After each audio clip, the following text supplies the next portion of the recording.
আসসালামু আলাইকুম। আমি উম্মে ফাতিহা। প্রিয় ছোট্ট বন্ধুরা, আজকে আমি তোমাদের একটি মজার গল্প শোনাবো। এক লোভী রাজার গল্প। অনেক দিন আগে এক রাজা ছিল।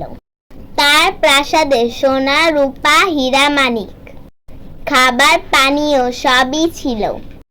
তবুও সে কখনো খুশি থাকতো না। সে সব সময় বলতো, আমার আরো চাই, আরো চাই। একদিন এক বৃদ্ধ জাদুকর রাজাকে উপহার দিল একটি সোনার মোড়ক। মোড়কটি খুব সুন্দর ছিল। রোদ উঠলেই কুকুরুকু ডাক দিত। পুরো রাজপ্রাসাদ খুশিতে ভরে যেত। রাজা খুশি হলো, কিন্তু কিছুদিন পরেই তার লোভ জেগে উঠল।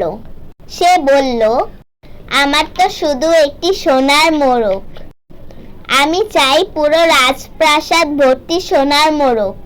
বৃদ্ধ জাদুকর বলল, হে রাজা, লোভ করো না।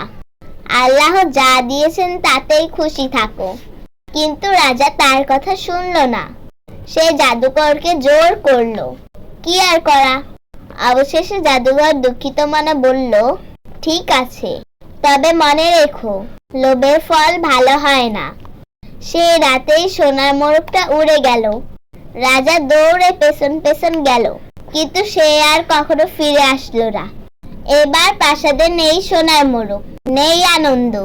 রাজা একা বসে কাঁদতে লাগলো। প্রিয় বন্ধুরা, এই গল্প থেকে আমরা কি শিখলাম? লোভ করলে শেষ পর্যন্ত সব কিছু হারাতে হয়।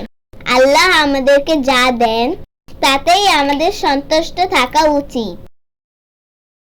ভালো ভাববে, ভালো থাকবে। আল্লাহ হাফেজ।